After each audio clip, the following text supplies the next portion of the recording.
Greetings, fellow aviators. Hope this finds you all in the best of health during these difficult times. I am Lynn Frederick de Souza, the National President of the Aviation Council at WICCI, Women's Indian Chamber of Commerce and Industry. Thanks to WICCI for providing me with this amazing platform and this opportunity to empower Indian women in aviation. The topic chosen for today is Indian aviation post-pandemic, and I would like to share some insights on the same. The aviation industry has been in a turmoil since some time now. The current crisis is expected to impact the Indian aviation sector more than the 9/11 and 2008 global recession put together. COVID-19, the black swan of Indian aviation, has the highest impact on long-haul routes as compared to short-haul ones. It will take a couple of years to recover from the washout as per CAPA.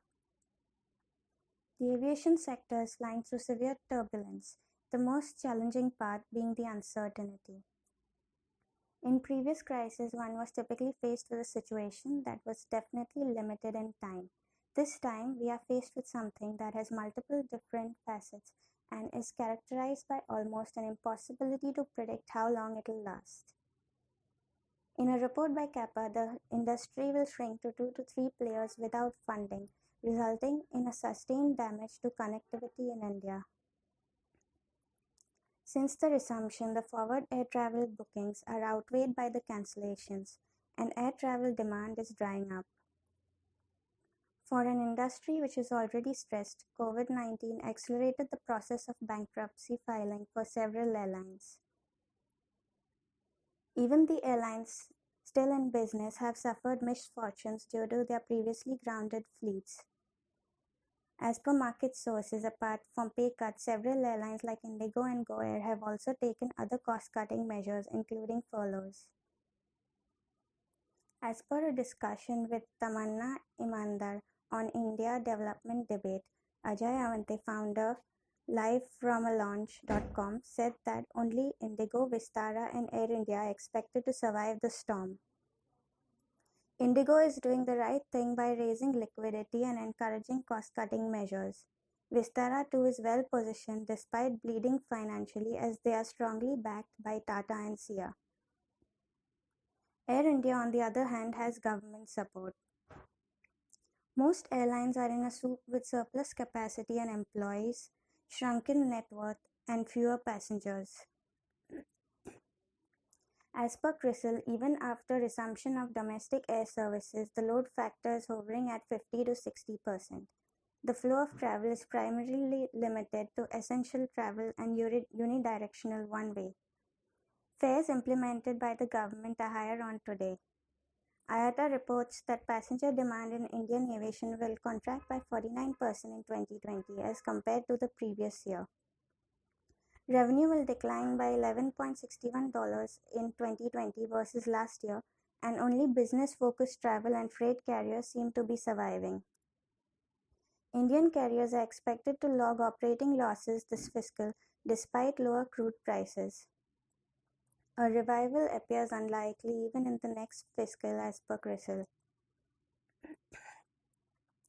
Given the turbulence caused due to the pandemic, airlines need to focus on successfully navigating strategic, legal, financial, and operational challenges, among others, as well as plan for contingencies and crises which are likely to resurface in post-COVID times. We are in need of an efficient post-COVID aviation recovery strategy with restructured, flexible contracts and policies. The recovery strategy needs to lay economic and financial foundations for the lean times ahead. In the absence of a tangible government bailout package, airlines have been focusing on reducing costs while gradually scaling operations.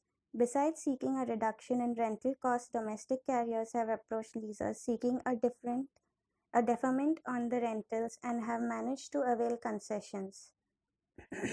According to industry watchers, domestic airlines are also seeking volume discounts from vendors, renegotiating payment terms, and seeking a waiver on annual cost escalations for high-cost components.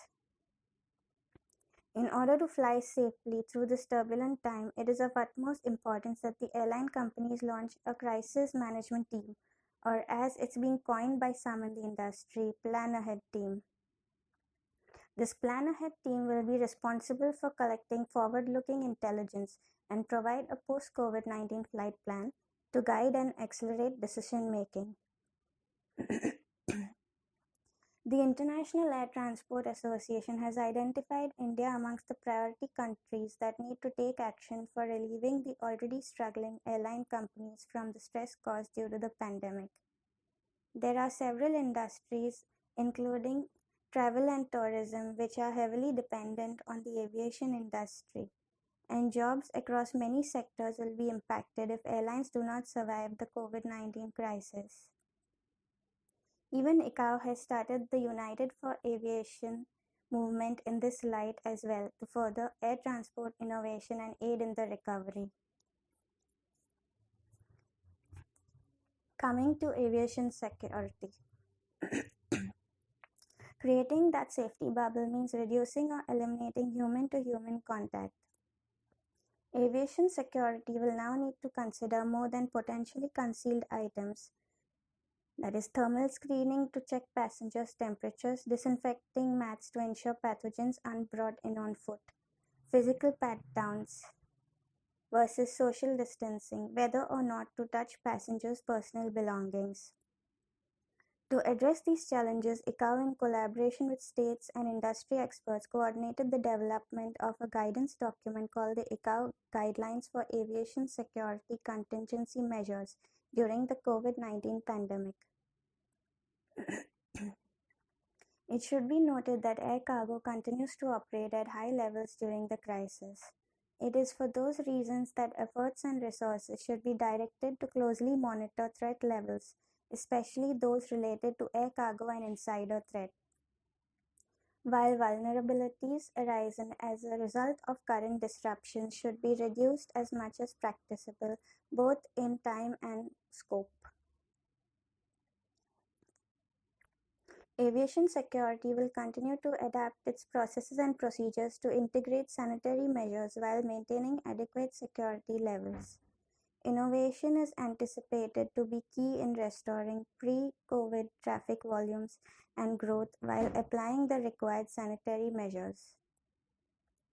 High-quality aviation security does not sit well in silos, and as we continue to look at the proactive approach to managing security, one that is based on risk management and oversight, these will shape the change in the regulatory landscape.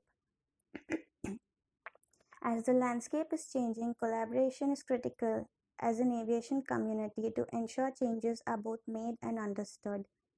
Nevertheless, building an effective safety management system is of key importance as well. Coming to passenger experience.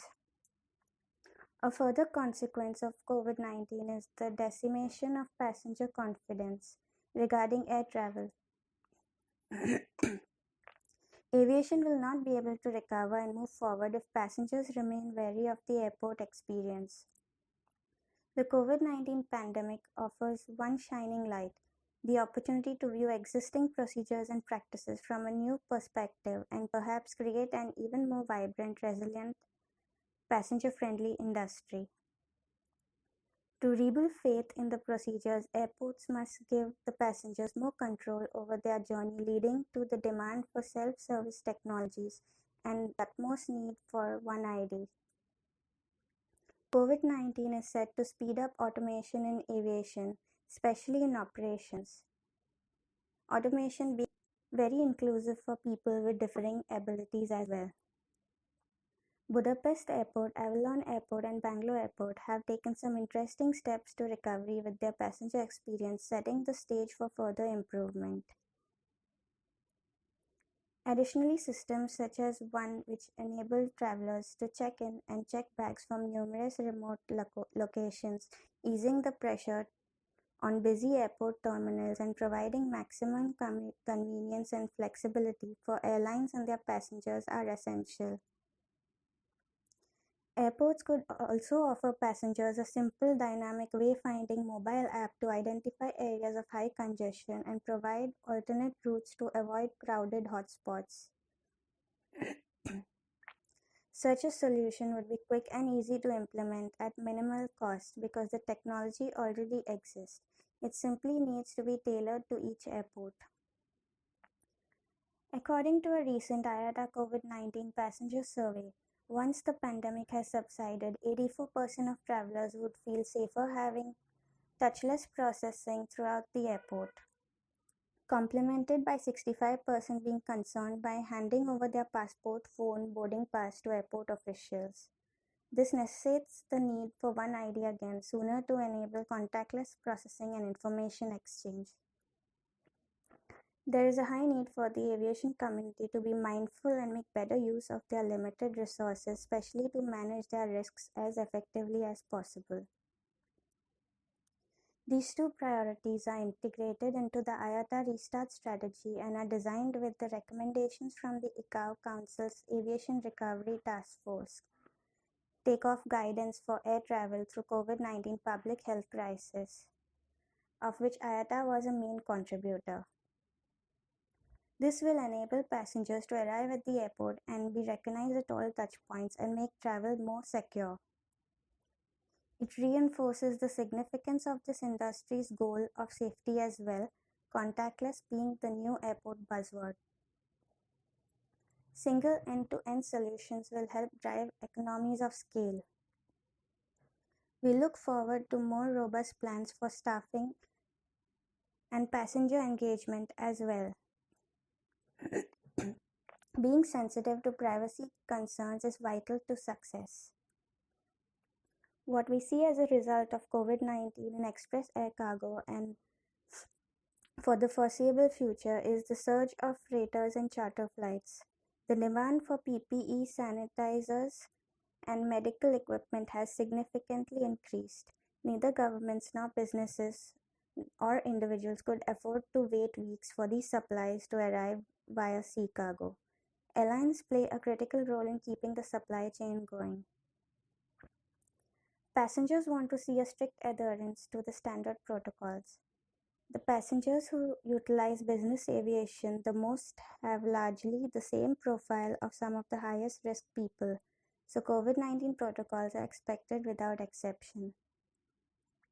However, it would be critical that any restructuring will have to be agreed, expedited, and implemented in order to avoid collapses.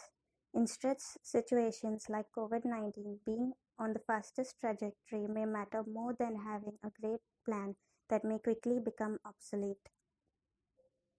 Airports, airlines, and government regulators, together with their industry partners, must act now to shorten the duration of the decline, limit the damage, and accelerate the bounce back. Therefore, post-pandemic, Government of India may have to provide relief for the aviation industry to support socio-economic recovery and prevent desolation of the aviation industry. We need to assess the forecast on demand location by location and decide where we should continue investing. We definitely expect a recovery for the industry faster for business aviation as commercial aviation. And within these conditions, there are green conditions. One should indeed think in terms of a longer term perspective and make sure that we have environmentally friendly industry. But in current extreme conditions, there is only one thing that matters, and that is to make sure that there is a tomorrow for the industry. It is required to have these discussions in parallel to the pandemic rather than because of the pandemic. Last but not least, an optimistic mindset, a positive outlook, a never say die attitude, and perseverance will take Indian aviation through this crisis, as this resilient industry has done many a times before. We look forward to bringing about inclusive and sustainable disruptive innovation through research and development to counter the ongoing turbulence. With IATA trends focusing on Asia Pacific as the future business aviation hub, India is well positioned and has been projected to be the second fastest growing country in the world. Our localization strategy, Atmanirbhar reforms and policies lay a foundation stone to repositioning Indian aviation in the market and reviving aviation in India. Thank you.